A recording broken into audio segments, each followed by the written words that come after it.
Hello and welcome to SirSmuggler's Let's Play, episode 25 of season 2. So I am still a little bummed about the builder not working, so that rail project is going to be put on ice for a while while I figure out what I want to do with it. So I have a few other projects I want to work on instead of that for now.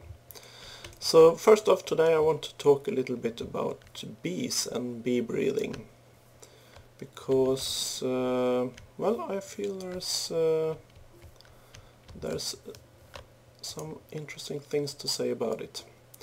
And I've been looking at the Extra Bees mod, and first off, it's a very well made mod. High quality mod, absolutely, and you should try it out. I have decided not to use it though, and my reasons are basically I feel it kind of takes a little bit of the interesting work away from bee breathing. It has fancy machines to basically extract any traits from bees, like for instance fertility. You could extract the high fertility gene from a bee and then just insert it into any other bee. Now granted, it takes a lot of work and resources to get to those machines, and they require a lot of power to run, so it's not like it's horribly imbalanced or anything. It's just not the kind of game I want to play. So I prefer to actually breed bees the old-fashioned way and get to the traits that I want in this standard breathing way. And I just want to show you that it's perfectly possible to do it that way and still get everything you want. Now what I can't get obviously is all the extra species of bees that Extra Bees adds, and I'm just gonna have to do without it. So, and that's another reason why I do not want to use Feed the Beast launcher or things like that, because I want to pick and choose exactly the mods I want to use, and nothing more, nothing less. And I'm not content to using a pack that someone else decided that these mods should go together. And again, FTB, it's an awesome launcher. It works really well, and it's perfect if you do not want to get into the hassle of actually installing your mods yourself, like opening up the Minecraft jar and dropping in Forge and stuff like that. Then it's perfect. So nothing wrong with it. I just have my reasons not to use it. So I just want to be clear that I think that both FTB and Extra Bees and a lot of other mods that I don't use, they're excellent, and you should absolutely try them out. But you should also use the mods that you really like, and don't just pick everything because, unless you want everything, of course. I don't know what I'm saying. I'm just talking.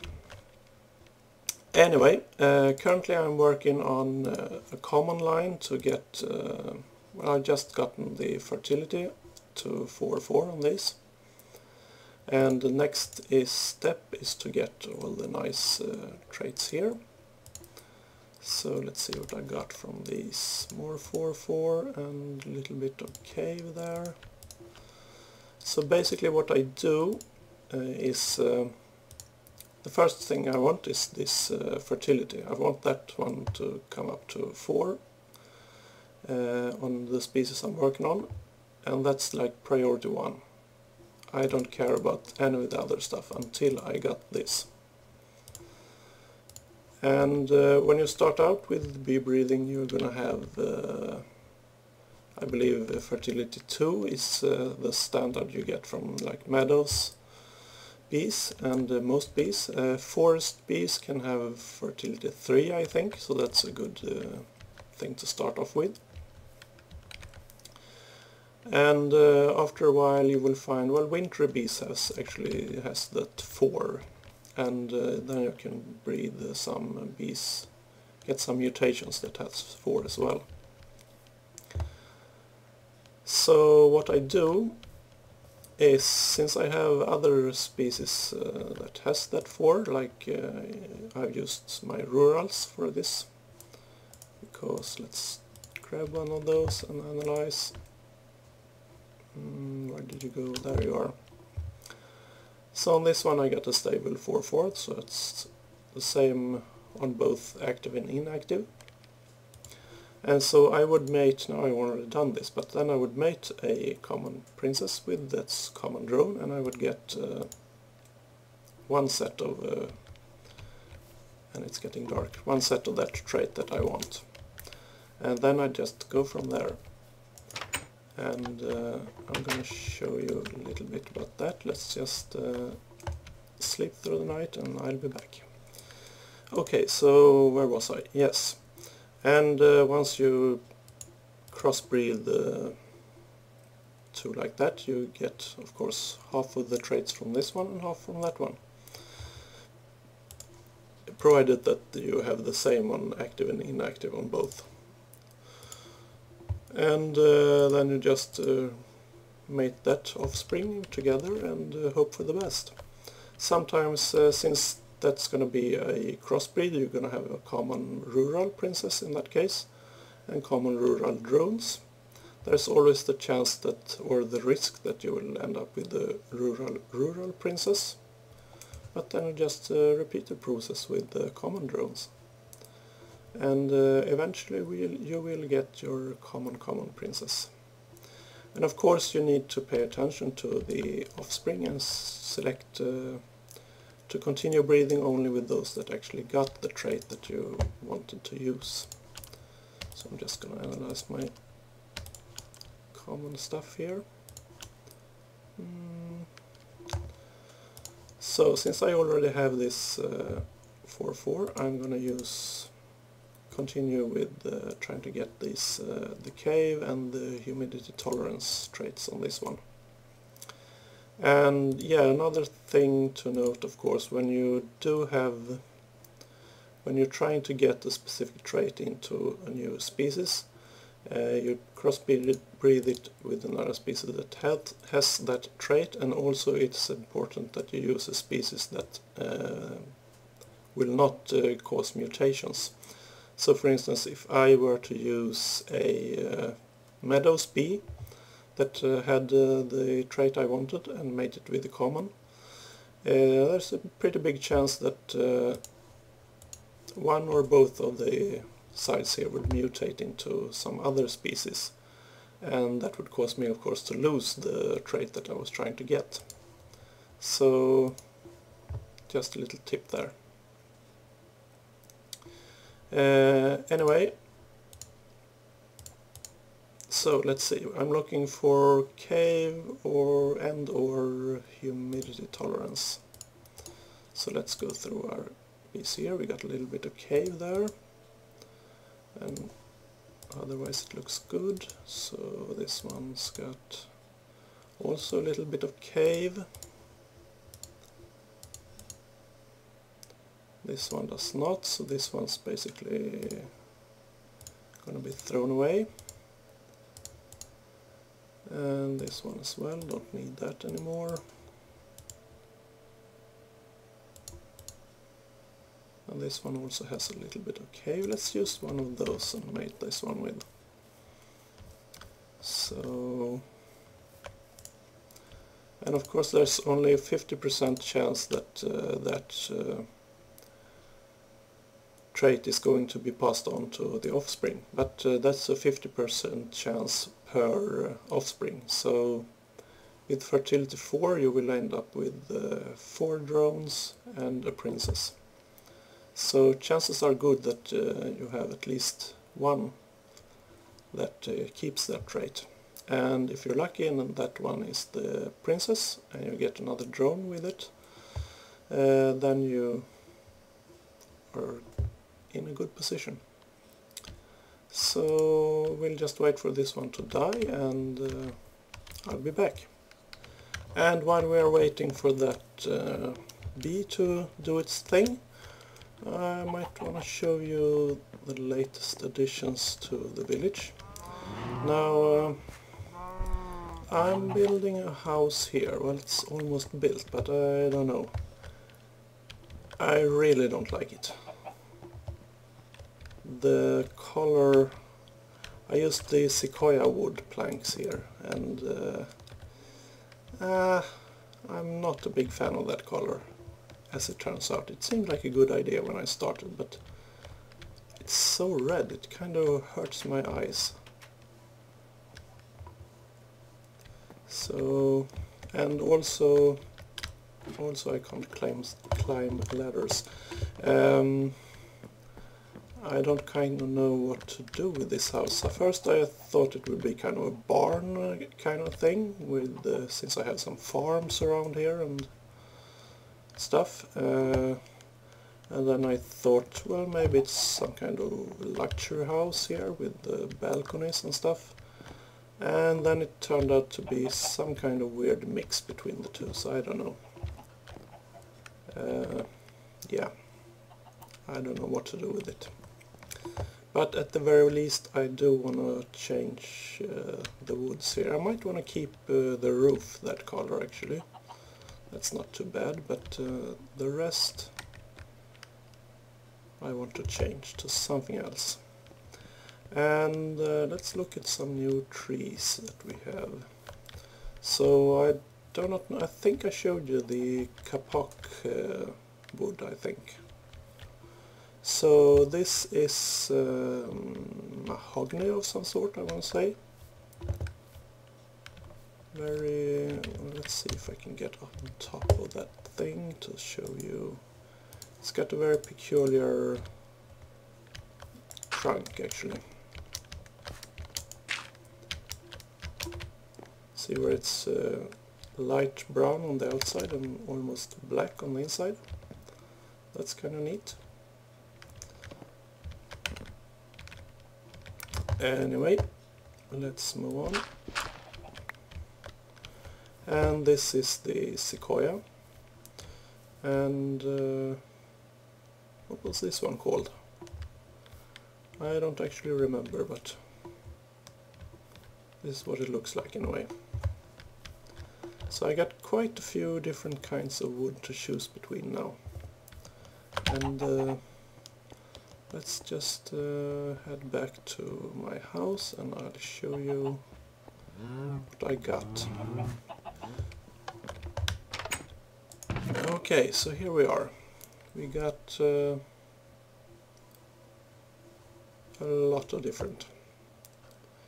So I'm thinking either chestnut or kapok for that house that I just showed you. I'm not sure. Or something entirely different. I don't know. We will see. So yeah, just a little sidetrack there. So I'll get back to the bees now. So our bee has died and left off some offspring. And let's have them analyzed and see what we got. So yeah, I got the cave that I wanted. Excellent, the princess has a cave trait.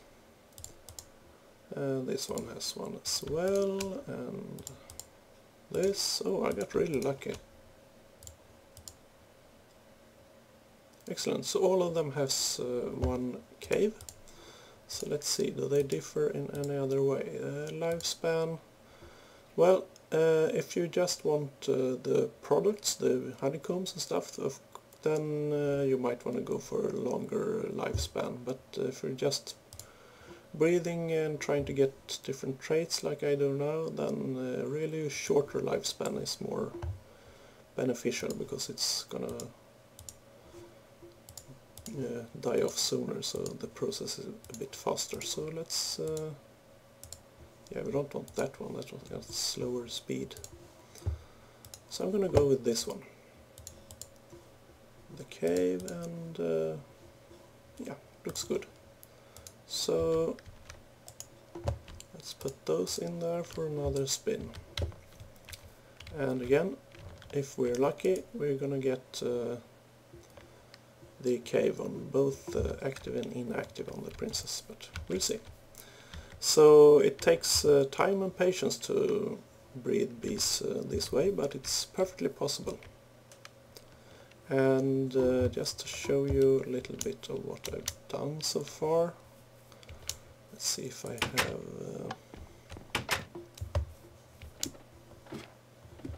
in my little chest here, I should have some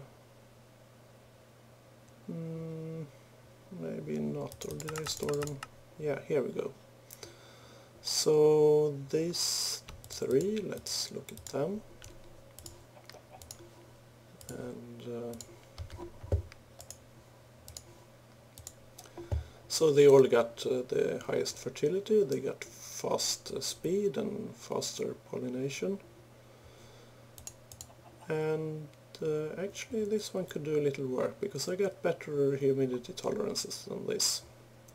So this one's not quite perfect yet, but let's move on. So this one also got that stuff, and also can work a bit on the humidity tolerance there. This one though got everything. And I do believe I have some better boost forestry and meadow drones somewhere. Well, princesses. And as far as species goes, I have let's put this back. I have most of them by now, but there are some of the more exotic species left.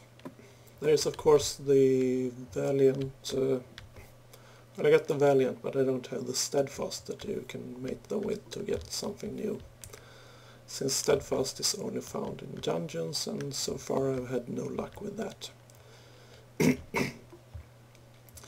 And well, I got the Royal line and the Industrial line all completed, and what else?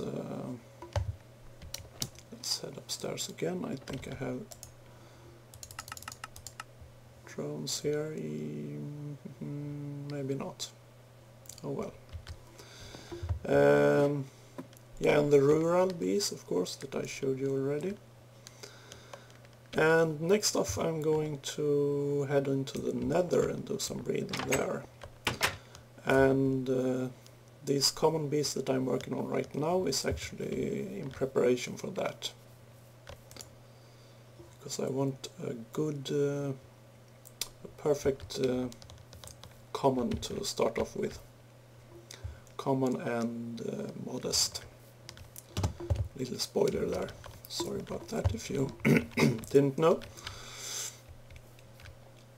Anyway, I'll be back when this bee has run its course, and we'll see how it goes. And here we are again. So let's see what we got this time. Okay, so we lost the cave on the princess. That's a bummer, but no cave there either. One there, so, and nothing there. So we got pretty unlucky on that one, because we had one cave on both the princess and the drone, and still we ended up with only one cave on one drone and nothing on the others. So that was a disappointment. Well, such is life. Let's just run it another round and hope for something better. Okay, so let's see what we got this time. And yeah, let's just check it first. So we got a bit of cave again. That's good. This one also. And that one. And that one. So much better luck this time. So anyway, you get the point and you see how I do this. So I'm just going to continue with this and until I get my perfect common. And then I'm going to head off to the Nether. So I think this is a pretty good wrapping up point actually for this episode. So lots of bees this time, and kind of, well, I wouldn't call it a tutorial, but a few small hinters at how you can do it. So hopefully you found it somewhat useful, and hopefully you want to come back and see me again.